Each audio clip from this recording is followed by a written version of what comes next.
Today, I am happy to be bringing you one of the champions that I like most inside Raid Shadow Legends, and we're going to be doing an updated build guide for this particular champion. So we are going to be talking about Harima, who is an absolutely fantastic Shadowkin nuke champion slash support champion slash survivability champion. She does everything, as well as looking absolutely badass at the same time. Now, she was added, I believe, a couple of years ago now at this point, and she has really just stood the test of time and is still very relevant inside today's meta. So we're going to be taking a look at the build that I have, suggested builds, as well as her skill sets and all those sorts of good things. So let's go ahead and hop straight into it. What does she do? She is an A1 where she attacks one enemy, 75% chance of placing a decrease attack, which is absolutely insane. Also has a 50% chance of placing a decrease attack on all other enemies for 2 turns if this attack is critical. Of course, damage based on defense. We have an A2, which is pretty saucy, Purgative Punishment. Attacks one enemy 3 times. Each hit decreasing the target's defense by 5%, stacks up to 30%. You do not need accuracy for this part of her skill. Each hit also increases this champion's defense by 5%, stacks up to 100%.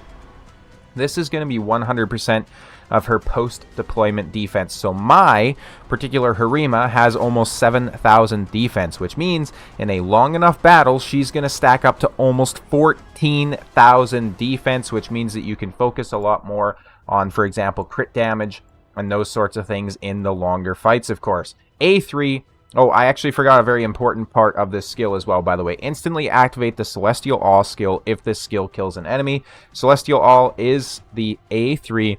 Attacks all enemies, places a provoke for 1 turn. This debuff cannot be blocked or resisted, except by Stone Skin. They don't clarify that. If the target champion is from the Demon Spawn faction on a 3-turn cooldown. Let's go ahead. Let's take a look at Demon Spawn real quick, and you'll begin to understand why she's so fantastic. So obviously at a mythical level, we have 2 of the most broken mythicals in the entire game. Commodus and Carnage for PvP. At a legendary level, we have Wither, who's used a lot. We have Volcanos, who's used a lot. We have Lamasu, who's starting to get more use. Lord Shazar, Helicath. These are still champions you see a lot inside the arena. Even live arena. Prince Kymar, Cheshire Cat, Candrafon, Duchess, Lilatu. You get the idea. These are all amazing champions. We have Calco and Anithui. Basically, everybody from the legendary level of Demon Spawn faction, you have a very solid chance of running into them in PvP content. So she is incredibly strong against that. And finally, her passive is what just seals everything together. Enemy ignore defense effects are decreased by 50%. 50%. This means that if you have Savage, that normally allows you to ignore 25% of the defense on the enemy, you are now going to be ignoring 12.5% when you're going against Harima. If you have a Sun Wukong with a Helm Smasher proc, with a Savage set, you are doing true damage on his A2 with 100% defense ignore. Harima says, nope, you're now back down to 50%. This is insane for survivability on your team. You're bringing in a damage dealer whose damage is based on defense, which means the more damage you build her for, the more tanky she gets. She doesn't require accuracy to decrease the enemy's defense. She has a multi-hitting A2 that's going to allow you to go through Rotos, going to allow you to go through UDK, and then she also has an enemy ignore defense decreased by 50%. That is insane on its own. However, champions from the Demon Spawn faction cannot inflict critical hits on this champion. This champion cannot land weak hits on champions from the Demon Spawn. She is so strong, especially if you're running against like a Duchess or something like that. She is incredible. Duchess, of course, has her block buffs that she always likes to place, right? But Harima can just go straight through that and say, hey, I'm placing a provoke on you. It does not matter. She is incredible. And then finally, we have an aura of ally resist in arena battles by 80. This is absolutely insane stuff. I don't have a relic on her currently. If I were to place a relic, anything that increases defense, so especially like a Gilded Dragonstone would be very strong. You could do, for example, Gore Crescent would probably be very strong on her too, considering that she can cycle through her turns very effectively. Anything that just increases damage, defense, resistances, anything like that is what you're going to want for the relic. If we go ahead and take a look at like the relic index here, I blanked out there for some reason. Death Dealer could be very interesting on her as well because she is going to take double damage, but she's always going to have criticals, so you don't need to build her with critical rate. Apart from that, though, Cat's Gaze obviously is going to be very strong as well. Basically, just any of the normal stuff that you would see. She could also do very well with a Molten Death Bell because of the provokes that she'll be placing, increasing her own turn meter as well. Aspect of Sarath could be very strong on her just to make sure that she doesn't die. And then, of course, Wand of Submission as well would be absolutely fantastic. So lots of options that you can build her out with, certainly. When we go ahead and take a look at her masteries, this is how I have her built. So I come down on the left-hand side here to Helm Smasher, which you can't see because of my microphone. And then I do actually have her built out inside Retribution and Deterrence as well, to essentially just ensure that she can get some of those counterattacks out there and have a chance of placing the decreased attacks and all those sorts of things. For the Blessing, I am running her in Temporal Chains. If you plan on using Harima, I highly recommend making sure that she's at least a 3-star or a 4-star Awakened. If you're using her inside PvP, because the 3-star gives her the plus 600 defense, which is huge for your builds. And then, of course, the 4-star gives her the HP, but more importantly, also extra crit damage, which is very strong. So if you have her 6-star Awakened, Polymorph could be very strong. Hell, even if you have her 3 or 5-star Awakened, Polymorph is going to be very strong anyways. Any sort of Intimidating Presence could also be strong on her if you need some sort of aura champion. If you have her built inside Stone Skin, Lightning Cage is going to be very strong. Temporal Chains is good, and also Life Harvest is another decent way to build her as well. So just a few potential masteries and blessing options for you guys to consider there. Now with the build, this is what we have going on. 6,800 defense, 255 on the speed, definitely a bit slow for today's meta. 100 and 254 on the crit rate and crit damage respectively. 273 on the resistance, and then 217 on the accuracy. Now, Harima is one of those champions that I'd actually recommend probably building more so on resistance than accuracy, because the champions that you really care about using her against, like your Duchesses and stuff like that, they, of course, cannot resist her debuff that she needs to place, right? Because you're not generally too worried about that decreased attack on the A1. And the bonus as well is anybody that you want to land that decreased attack on, it's going to be things like Sun Wukong, Georgid, really strong attack-based nukers like that that generally don't have too much resistance themselves, so she doesn't need a whole lot of accuracy to place that.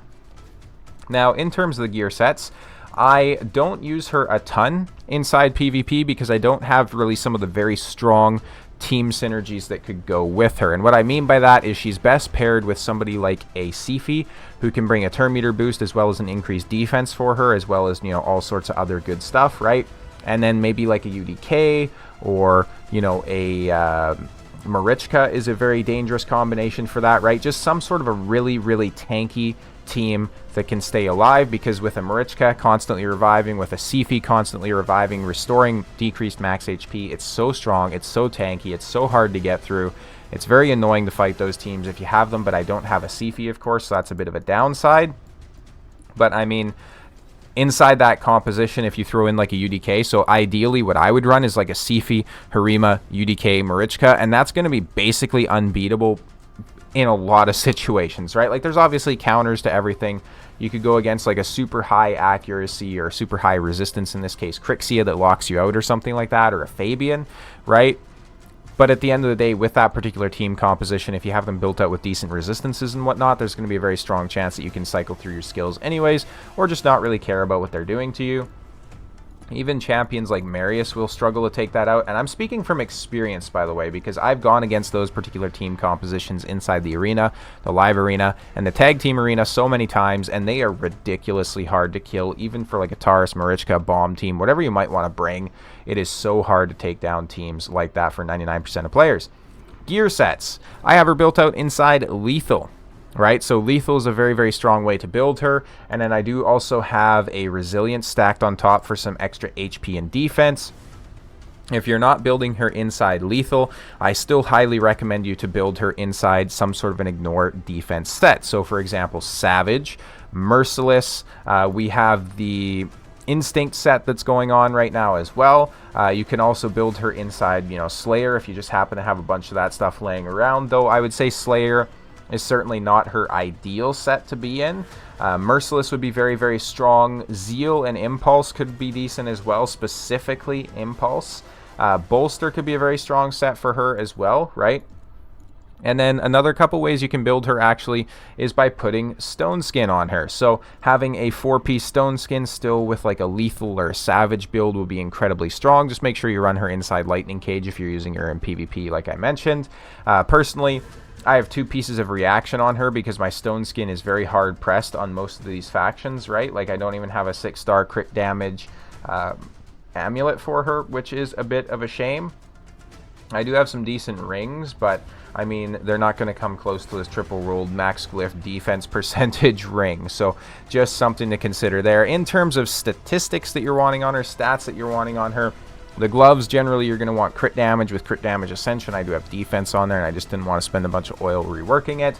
Defense ascension on the chest plate. And then either speed or defense percent on the boots, depending on the build you're going for, with either speed or defense ascension on the boots as well. The upper pieces, you're just looking for your crit rate, crit damage, resistance, and defenses. And then you still do need a bit of speed, obviously. So if I were to tweak this a little bit, I would say probably having this banner roll more into speed would be good, obviously.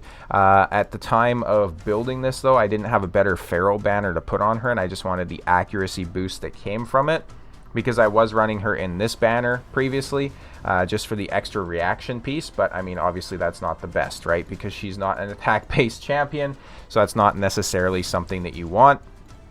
For the ring, you're looking for HP or defense main stat, probably HP just to give her a bit of additional tankiness. And then you're looking for some big defense percent rolls on there as well, because, you know, she wants to be super survivable. And then for the amulet, ideally, you're going to have crit damage main, crit damage ascension, and then you're going to have resistances, defense, accuracy as your substats, as well as maybe some HP or something like that in there as well. Like, perfect roll would be like resistance, accuracy, defense, HP, essentially, right? Like, that's what you're looking for.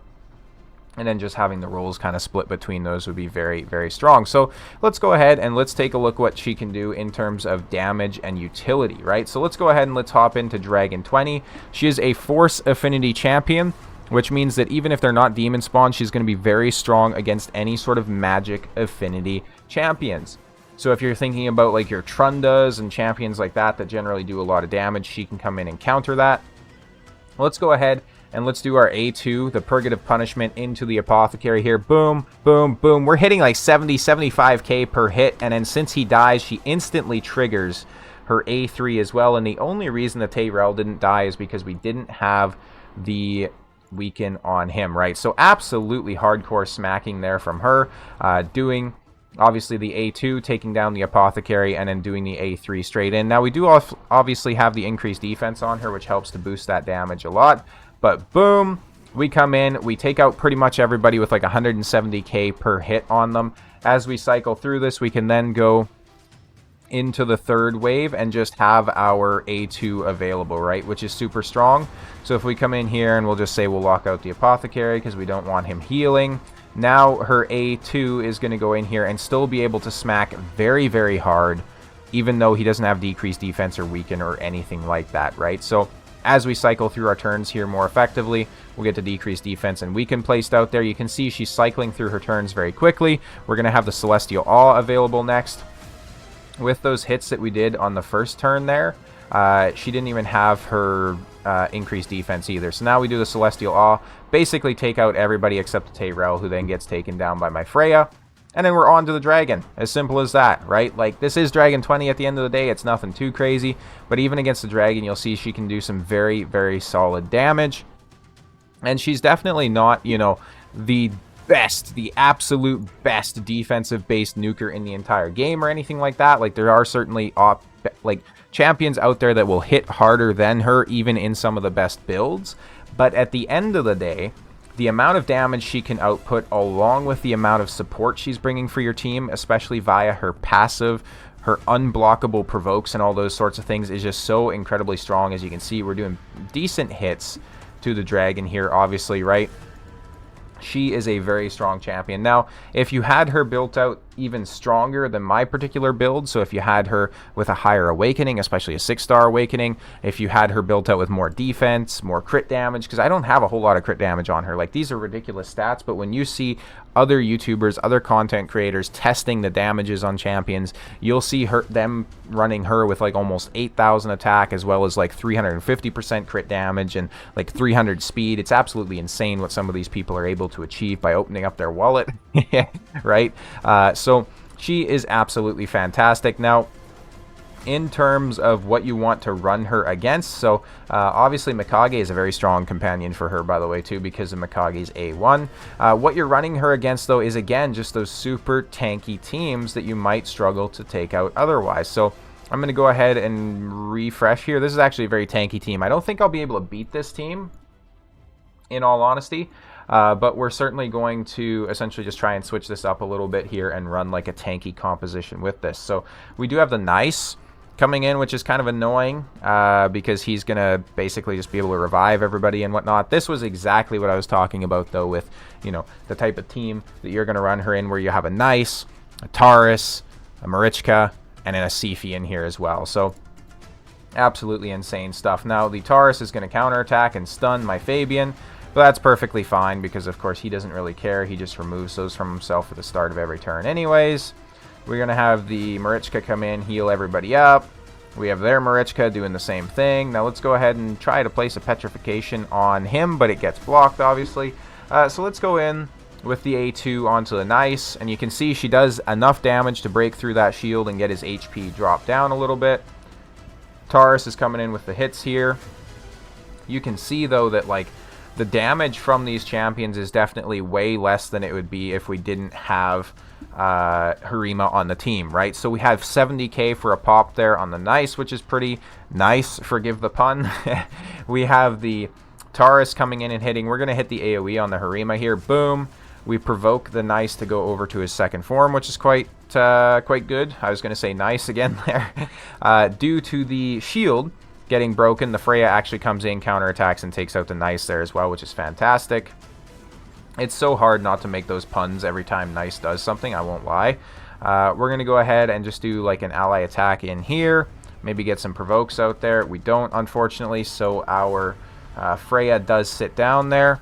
And then, obviously, now what's going to be weak is the Harima is going to be struggling to get like increased defenses on her, so she's going to be struggling to do damage.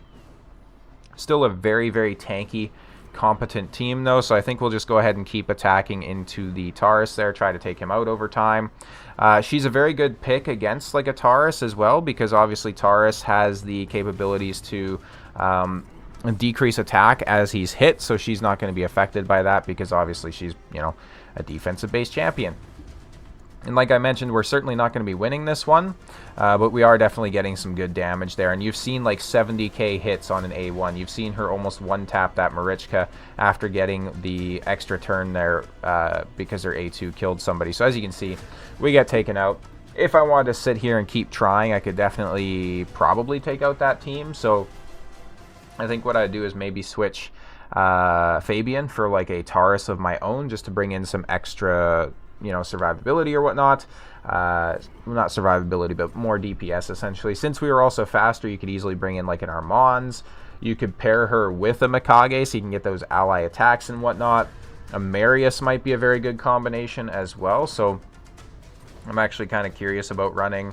Let's throw a Marius in, let's take out Freya, and then let's also run a UDK. So the reason for this is the UDK is going to control obviously Taurus's A2 counterattacks, and then it's going to control the Sifi A1s. We have Marius who's coming in anyways with the increased defense, so we don't really need to worry too much about you know, lacking Freya there. We're going to go ahead and get those A2 smacks in from the Marius.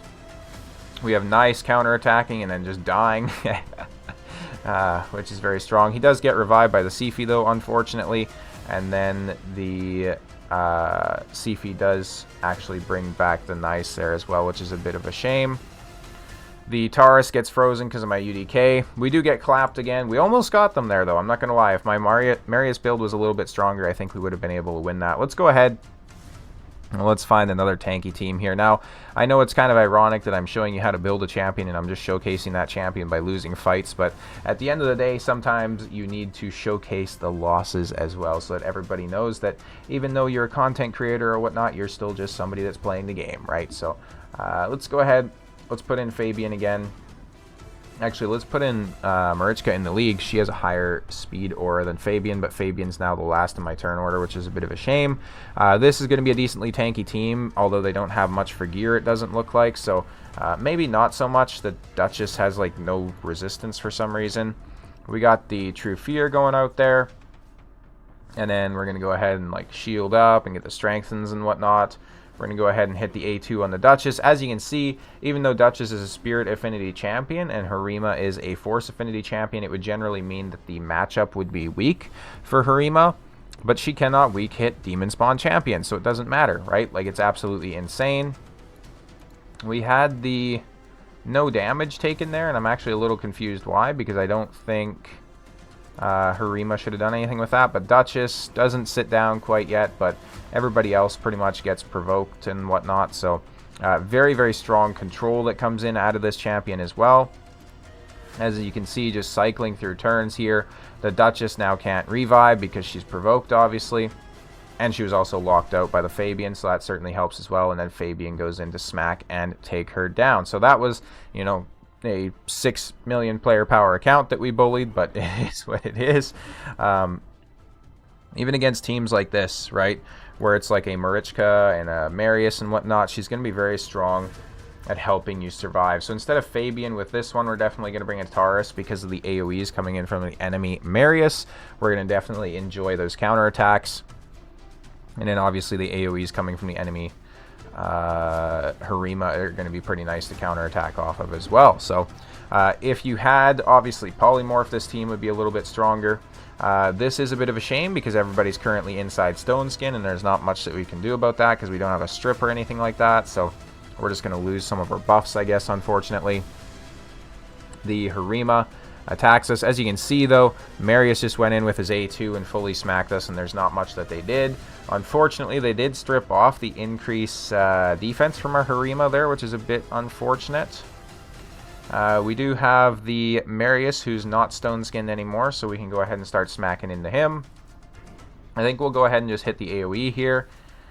Take out the Marius. Let's go ahead and try to smack down the Ancora with our Taurus. We don't quite get there, but we were definitely close. We're going to have the Harima AoE coming in right away as well, which is going to be a bit of a shame. With that AoE, though, okay, so I think Taurus might have higher crit damage than her then, because the AoE should have essentially saved her with the instant turn, unless that already procced and I just didn't notice it. But Harima does sit down, and I think now you're probably going to start to notice that we do take a lot more damage because we don't have Harima on the team. So you'll see that, like, you know, they're just getting through more DPS against us, essentially, which is a bit of a shame. We sit down the Marius there again. It would be nice if these guys on auto targeted my Marichka a little bit more so I could get those counterattacks coming in from the Taurus as well. But it is what it is. And like I say, I will just be perfectly clear as well that these are in no way, like, you know, the meta-defining picks to run against teams like this. You could have got through this a lot better with, like, a block buffs and then, like, a bomb champion or something like that, right? But these are essentially just fun team compositions that I'm picking to try and show you the capabilities of Harima. And I would highly recommend, if you're going to be running her inside PvP, to use the Stone Skin plus Lethal or Savage or whatever other set you might want to throw in there. In my opinion, at least, I think it is just the superior set, essentially. We are going to go ahead and lose this fight once again as well, unfortunately. I think if we do probably actually switch out the Taurus for, once again, a Fabian, we'll have a better chance of winning this.